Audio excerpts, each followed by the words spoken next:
Okay, good morning everybody. It's the first Saturday that we are playing the Phoenix Wright Ace Attorney trilogy. I'm going to be playing through all three of these games every Saturday morning from 8 a.m. to 12, I guess p.m. EST. So join in if you want to join live, but I'll also be doing recordings of it. So thanks for watching, and let's get into it. Episode 1, the first turnabout. Yes, please.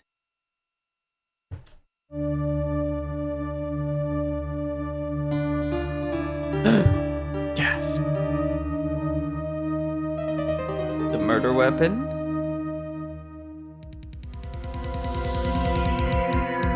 Damn it. Why me? Can't get caught, not like this. Oh, we already know what the murder guy looks like. Someone like him.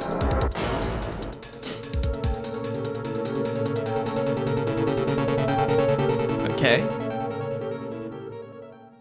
Well, we already know it's him, so I guess there isn't much detecting. Just proving our client is not guilty. Right? Oh? Hello there, Mia. Glad you made it on time. Impressed by what? Oh, yeah, we're all about taking the murder trial. Thank you, thank you. A favor? You mean you knew the defendant before this case? Yep. Actually, I kind of owe my current job to him. It's one of the reasons I became an attorney. Well, news to me. Want to help him out any way I can. I just really want to help him. I owe him that much.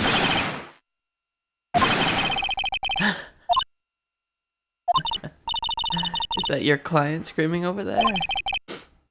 Yeah, it's him. Jeez. Chill out, buddy. It sounds like he wants to die. Yeah. Nick. Larry. Tell them I'm guilty. Give me the death sentence. I ain't afraid to die. What's wrong, Larry? Oh, it's all over. I'm finished. Finished. Can't live in a world without her. I can't. Who took her away from me, Nick? Who did this? Oh, Nick, you gotta tell me. Who took my baby away? Person responsible for your girlfriend's death. Newspapers say it was you. But we know that's not true. My name is Phoenix Wright. Here's the story. My first case is a fairly simple one. Sure. A young woman was killed in her apartment. The guy they arrested was the unlucky sap dating her. Larry Butts, my best friend since grade school. Our school had a saying, when something smells, it's usually the butts. In the 23 years I've known him, it's usually been true. He has a knack for getting himself in trouble. One thing I can say though, it's usually not his fault, he just has terrible luck. But I know better than anyone, he's a good guy at heart. That, and I owe him one, which is why I took the case to clear his name. And that's just what I'm gonna do. Hell yeah. Let's do it. Because we know it wasn't him. Courtroom number 2.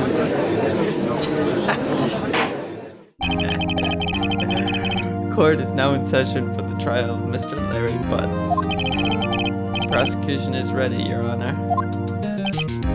The defense is ready, Your Honor.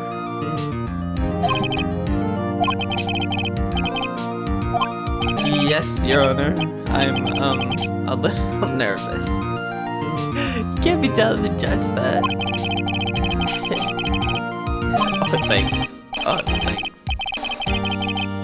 I hope I can control my nerves too. Thank you, Your Honor. Mr. Wright, given the circumstances, I think we should have a test to ascertain your readiness. Okay, tutorial time? Yes, Your Honor.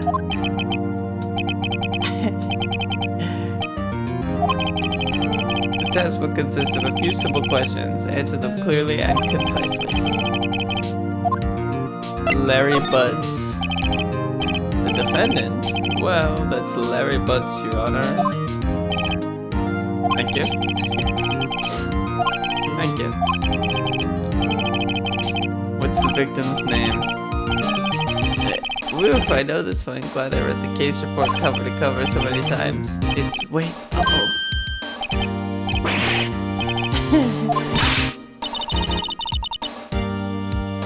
I don't know the victim's name. I just forgot to temporarily. I think I feel a migraine coming on.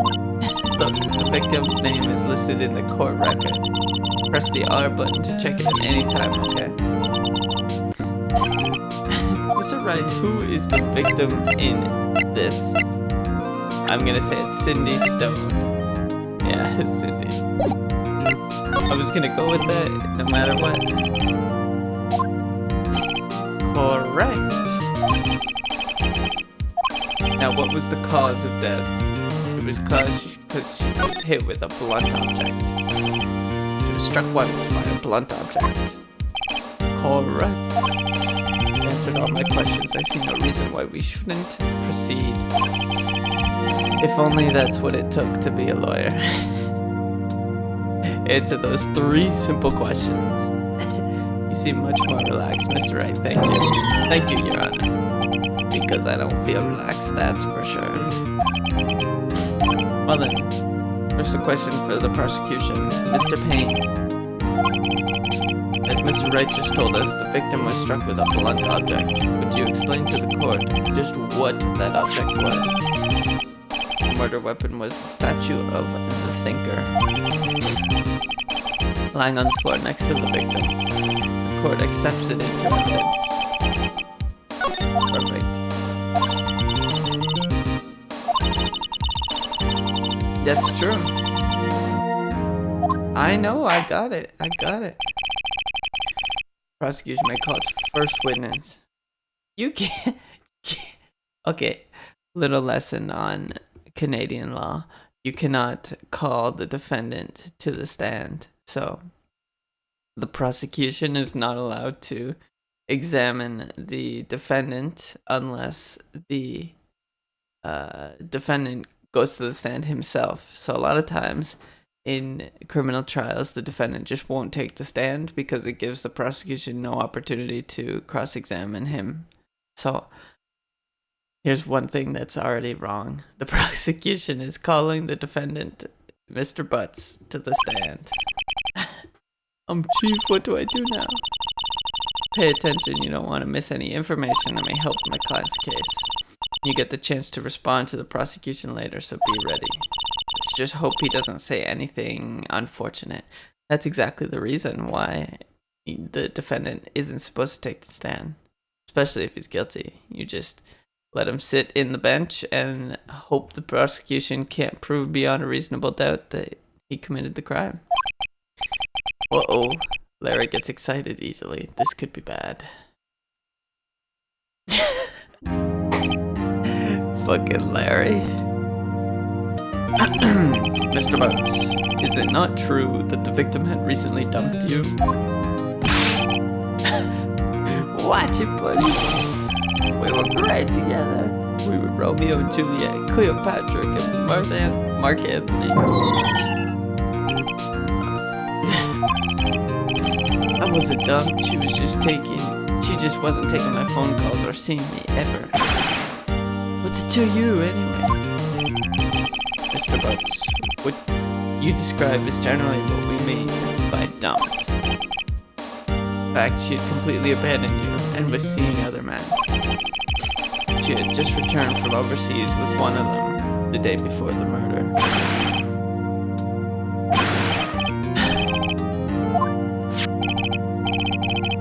Your Honor, the victim's passport. Make myself a little smaller. Okay. Savas, I have not played this game before. No. This is the first time I'm playing it. According to this, she was in Paris until the day before she died. Passport added to the court record. Indeed, she appears to have returned the day before the murder. Dude, no way. The victim was a model but did not have a large income. It appears that she had several sugar daddies.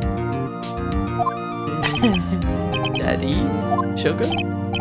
Yes, older men who gave her money and gifts. She took their money and used it to support her lifestyle. Dude, we can clearly see what kind of woman this Miss Stone was. Who's on trial here, the victim or the defendant? I don't think you wanted to answer that question.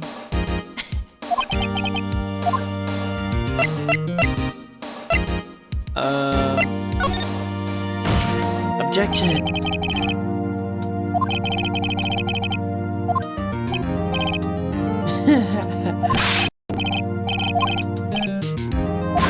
Cheating she-dog.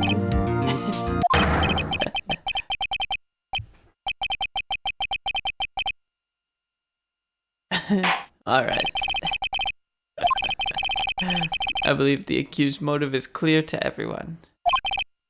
Yes, quite, Judge. You can't agree with him. Oh boy, this is not looking good. Next question. You went to the victim's apartment on the day of the murder, did you not? Well, did you or did you not? Okay, but you gotta answer the question.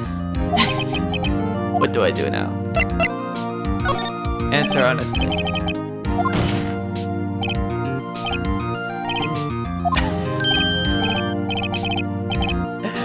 Yeah, I was there. I went. Order in the courtroom. Dude, chill. I wasn't home, man, so like I didn't see it. Oh? You can't object to an answer. You can object to a question. He just objected to an answer. Defendant is lying. That simplifies matters. Who is your witness? The man who found the victim's body just before making the gruesome discovery. He saw the defendant fleeing the scene of the crime.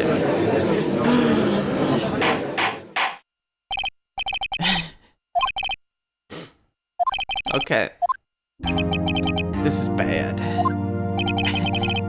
On the day of the murder, my witness was selling newspapers at the victim's building.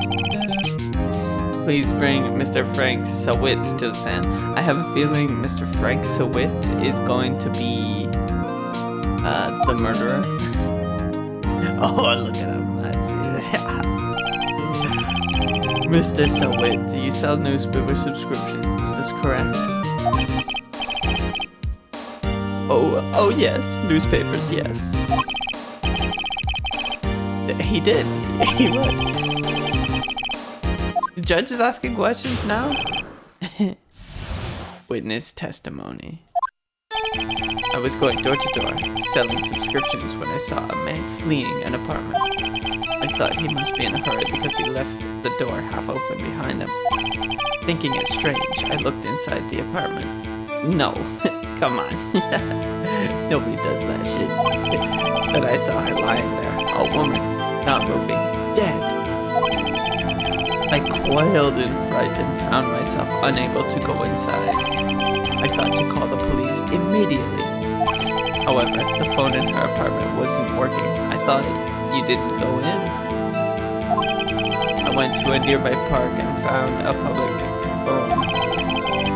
I remember the time exactly. It was 1 p.m. The man who ran away was, without a doubt, the defendant sitting right over there.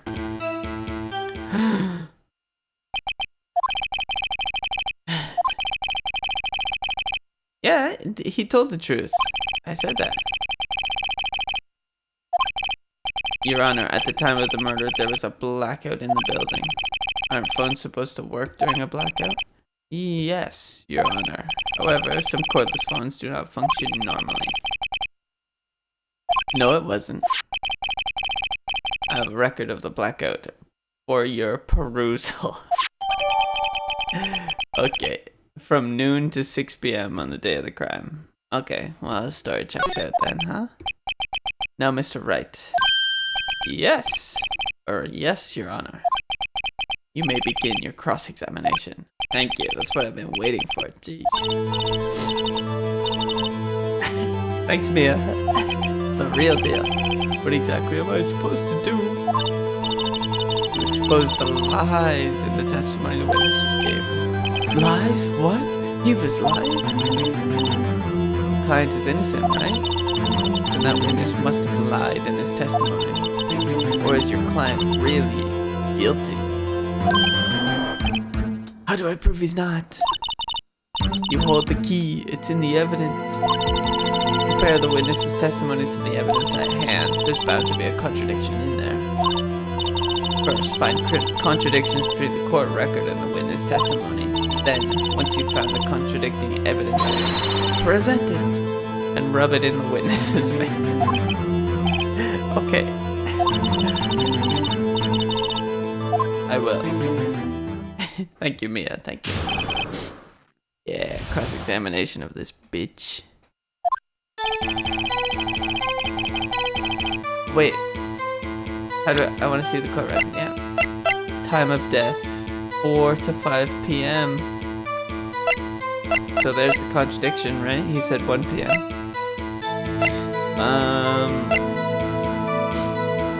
Okay, so noon to 6 p.m. was the blackout, so that checks out. How am I sounding in the chat? Let me know if I sound, if the music is too loud or if I'm too loud. Okay, so I think that's the contradiction, is the time. I thought he must be in a hurry because he left the door half open behind him. Thinking it strange, I looked inside the apartment. Then I saw her lying there, a woman, not moving, dead. I quailed in fright, found myself unable to go inside. About to call the police immediately, however the phone in the car was. Hold it! Hold it! But you said you didn't go to the apartment, or did you? Oh, I thought you said inside the... You said cordless? You say cordless, Mr. Sawit? Hey, shut the fuck up, man. It's my cross-examination. I went to a nearby park and found a public phone. I remember the time exactly. It was 1 p.m. Hold it! Hold it! Hold the fucking phone. 1 p.m. Are you certain? Absolutely. He seems really confident. Yes, it does, Mia. Yes, it does. I will present some evidence. Here. Objection! Objection to your answer. Found the body at 1 p.m. You're sure?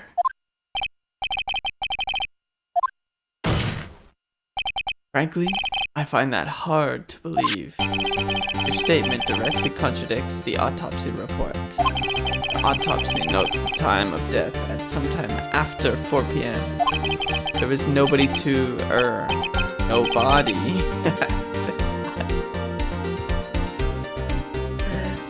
Good one, Phoenix, in court. No body to find at 1 p.m. How do you explain this 3-hour gap? Oh, that. Oh, You can't object. He already gave his answer, man. Okay, so in real court, when I ask a question, the prosecution has to object before the guy answers, or else they're just you kind of lose your window. so he's gotta make his objection to my question. And you can't make it on trivial grounds. You have to, it's an objection to relevance, and then I have to prove its relevance. This is trivial. The witness merely forgot the time. And you can't give an answer for him. I find that hard to believe. Mr. Sowit, why were you so certain that you found the body at 1 p.m.? Gee, that's a really good question. Thanks, Mia. All I have to do is point out the contradiction. Lies always beget more lies. See through one and their whole story falls apart. Agreed. Wait, I remember now. Alright, let's see your changes.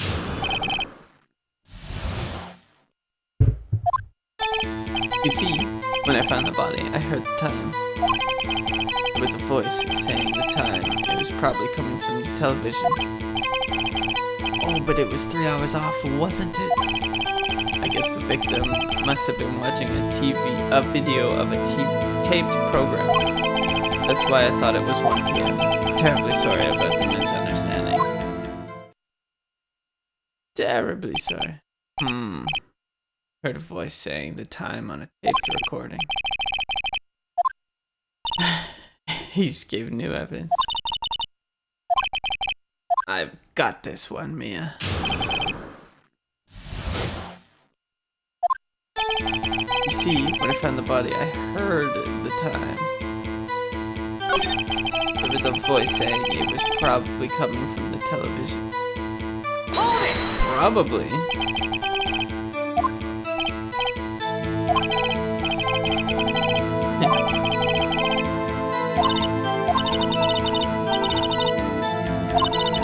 Okay. He heard the time. Okay.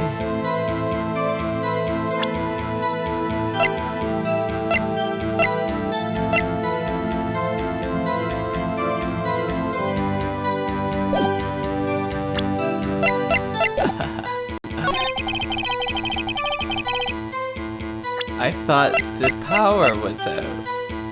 Objection! I thought the power was out, Mr. Sowit. A blackout at the time of discovery. And this record proves it.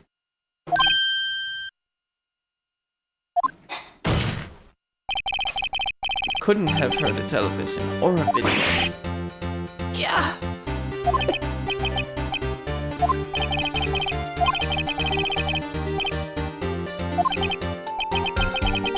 I find it quite puzzling myself. Quite.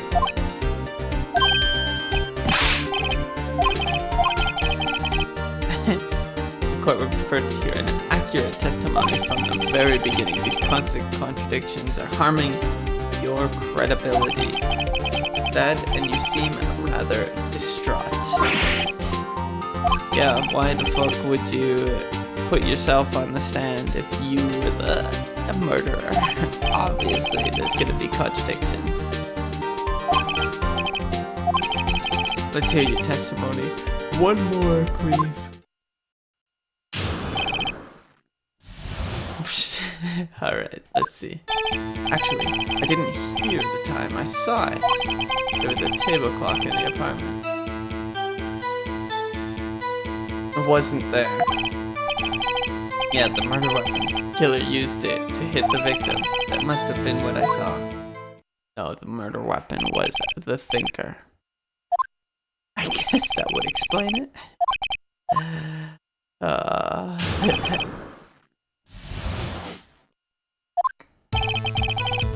I saw it. There was a table clock in the apartment, wasn't there? Yeah, the murder weapon. I mean, he knows that the murder weapon is the statue, so I don't know why he would try that. How is this supposed to be a clock? What? You with your objections and your evidence. Just who do you think you are? To answer the question, Mr. Sowit. Hey! I saw it there, okay? That's a clock. Your Honor, if I may. Yes, Mr. Payne. As the witness stated, this statue is indeed a clock. The neck is a switch. You just tilt it and it says the time out loud. And it doesn't look like a clock. I submitted it as a statue. My apologies. I see. So the murder weapon was a table clock after all. Well, Mr. Wright, it appears that the witness's testimony was correct. This is a clock. Do you have any problems with this testimony now? Seems wrong to say no. Yes, Your Honor, there is a gaping hole in the witness testimony. The only way he could have known the weapon was a clock is to hold it in his hand. Yet the witness testified that he never entered the apartment. It's true. Clearly a contradiction. The witness knew it was a clock because he went into the apartment. You were inside the apartment on the day of the murder. Oh yeah? Prove it. Prove it, I wanna know. I'll do better than that. I can prove you were the one who killed her. Oh, that went quickly. You struck her with the clock and the shock of the blow triggered the clock's voice. That was the sound you heard.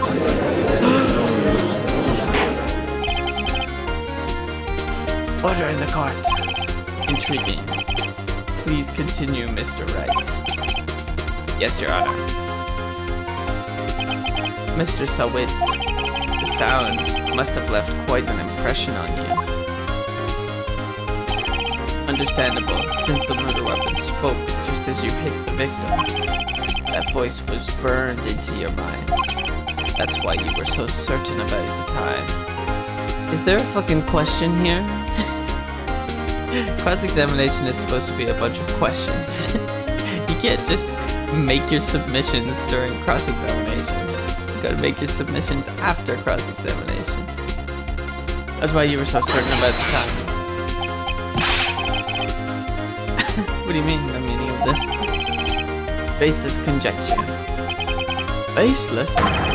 Just look at the witness's face as evidence.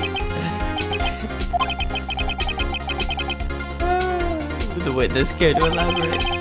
Did you shake the victim with the clock?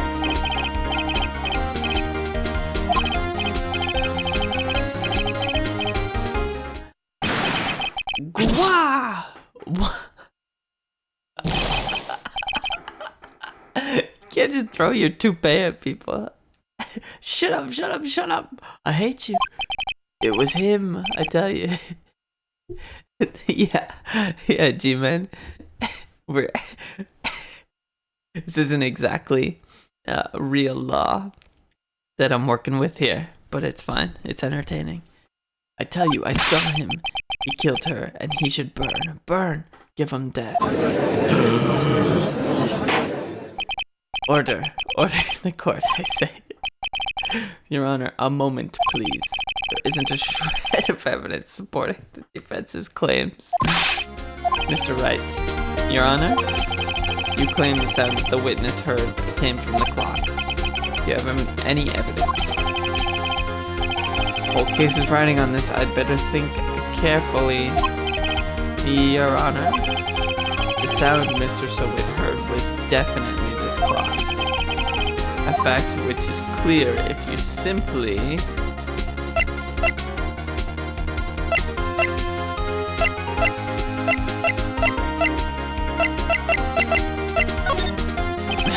all you have to do is examine the batteries. That actually means nothing.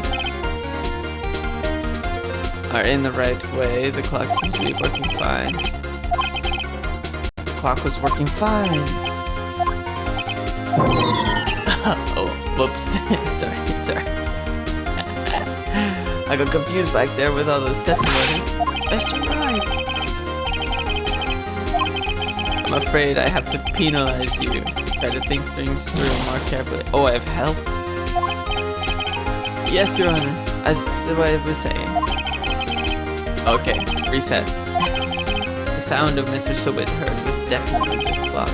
A fact which is clear if you simply ask the neighbors. sure one of them heard the clock tell the time when the incident occurred. Well, we have already made all the necessary inquiries. Everyone living near the victim's apartment was out at the time of the murder. Furthermore, even if a neighbor had heard the clock, that would not prove Mr. Sowit had heard anything. Okay. Apparently I'm not very good at lawyering. I'm sorry, Your Honor. Let me think about it again. What? Just try sounding the clock? Your Honor, may I have the clock? I asked the court to listen very carefully. I think it's 8:25. That's what he was going for? Well, he is the thinker after all. So we've heard the clock. What are your conclusions, Mr. Wright? Mr. Payne, can you tell me what time it is now? It's 11:25. That's why, because it's 3 hours earlier. As you can see, this clock is exactly 3 hours slow. Precisely the discrepancy between what Mr. Sowit heard and the actual time of death. So Mr. Sowit, try to talk your way out of this one. Taunting him. You forgot one thing. While it may seem like that clock is running 3 hours slow, it proves nothing. How do you know it was running 3 hours slow on the day of the murder? If you can't prove that, you don't have a case. He's right. How am I going to prove that? Damn it, I was so close. Mr. Wright? It seems you lack critical evidence to support your claim. This judge is fucking stupid, man. Just going along with the roller coaster of the courtroom. Yes, Your Honor. Okay, sure. Unfortunately...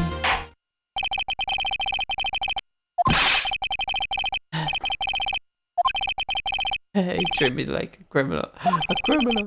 You lawyers are all slime. I almost had him. Sorry, Larry. I failed you.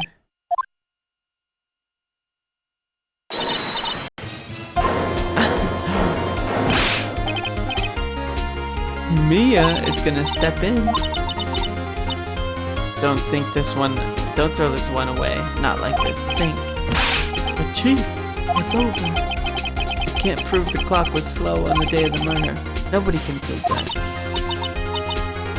Well, yes. But that doesn't mean you can't still win. Try thinking outside of the box. Don't waste time doubting the facts.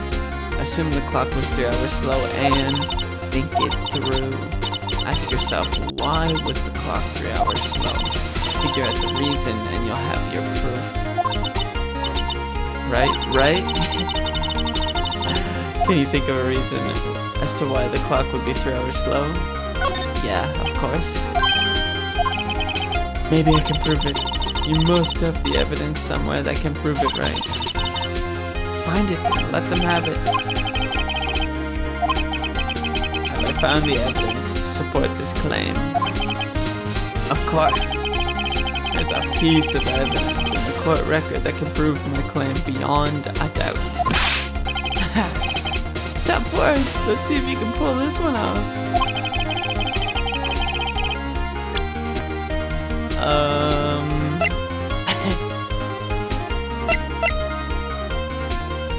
Paris? Paris is 3 hours slow. That's gonna be my guess. As we all know, the time difference between here and Paris is 9 hours. When it's 4 p.m. there, it's 1 a.m. the next day there. The clock wasn't 3 hours slow. It was 9 hours fast. The victim hadn't reset her clock since returning home. That's why the time you heard when you struck her dead in the apartment was wrong. Proof enough for you, Mr. Sowit? Or should I say, Mr. Mr. Did It? Good one, Phoenix.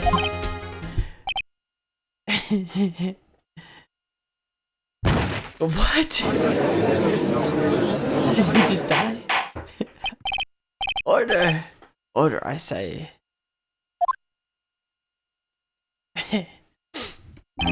Well, this case has certainly turned out differently than we all expected. Mr. Payne, your witness. He was arrested and has been taken away, Your Honor. What? Very well. Mr. Wright. Yes, Your Honor. I have to say, I'm impressed. I don't think I've ever seen somebody complete a defense so quickly. Well, thank you. And find the true culprit at the same time. Thank you, Your Honor. At this point, this is only a formality, but this court finds the defendant, Mr. Larry Butts, not guilty.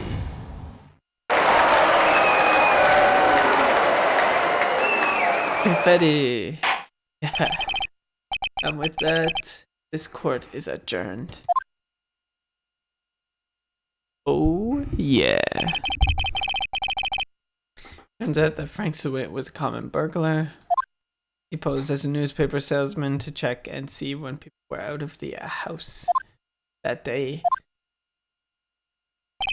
When Larry went to her apartment, the victim wasn't home.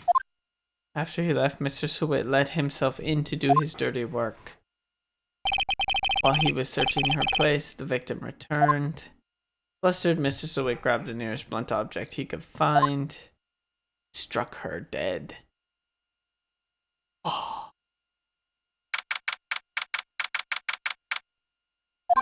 Defendant lobby number 2. Still can't believe we won. Right. Good job in there. Congratulations. Thanks, Chief. I owe it all to you. Don't give her all the credit. It's been a while since I've had a trial end on such a satisfying note. I've never seen the Chief look this happy. If she's this glad, imagine how Larry must feel. Life is over. What's wrong now? Aw, Nick. Don't worry about me. I'll be dead and gone soon. Bad, bad, bad, bad. Larry, you're innocent. The case is closed. My Cindy Windy's gone forever, man. Gone forever. Jeez. Congratulations, Harry. Harry? Yes, you. I can practically see the headlines now. Harry Butts, innocent. I really owe you. I won't forget this. Ever. Let's celebrate. Dinner, movie, my treats. Oh no, I couldn't. Yeah, come on, Larry. It's a present. That was evidence. I made this clock for her. I made one for her and I made one for me. Really? You made this? Well, thank you. Keep it as a memento. Yo, Nick. Can you believe that? I was so into that chick, and she was just playing me for a fool. Don't that just make you want to cry? Larry. Are you so sure? Squeeze me? I think she thought quite a lot of you in her own way. You don't gotta sympathize with me, it's okay. Well, I'm not just sympathizing, really. Isn't that right? Right? I don't. Stop saying right. Don't you have something to show your friend? Something that proves how she felt about him? Huh? Oh yeah, right.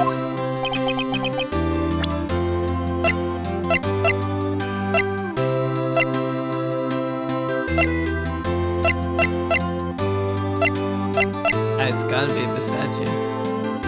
Take that! Take that! She took it on her trip. This is the clock you made for her, Larry. She took it with her when she traveled.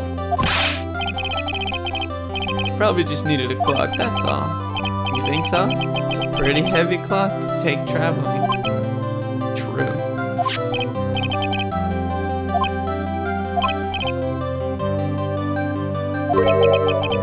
I'm glad I asked you to be my lawyer. Really, I am. Thanks. Hope that made him feel a little better.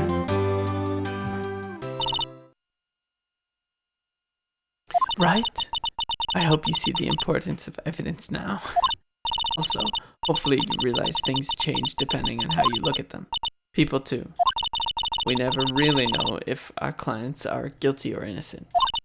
All we can do is believe in them. And in order to believe in them, you have to believe in yourself. Right. Listen, learn, grow strong. Never let go of what you believe in. Never. Thank you, Mia. Well, I think our work here is done. Shall we be off? Yeah, I guess so. Say, how about dinner on me? We'll drink a toast to innocent butts. Yeah. Oh, speaking of Harry, you were saying part of why you became a lawyer was because of him? Yeah, part at least. Wow, Mia, are you hitting on me? And so, my first trial came to a close. Larry slapped me on the back and said, "Gee, Nick, it's good to have friends. But I'm pretty sure he's not going to pay us. Unless you count the clock he gave me." I didn't know it then, but that clock was soon going to be at the center of another incident. And my promise to tell the chief about me and Larry would be one promise I wouldn't be able to keep. The end. Pretty great. Great first story. Introduced us to the law. The law in this game. Sure, save my progress. Save the progress. Okay. Cool. Okay, we'll stop recording.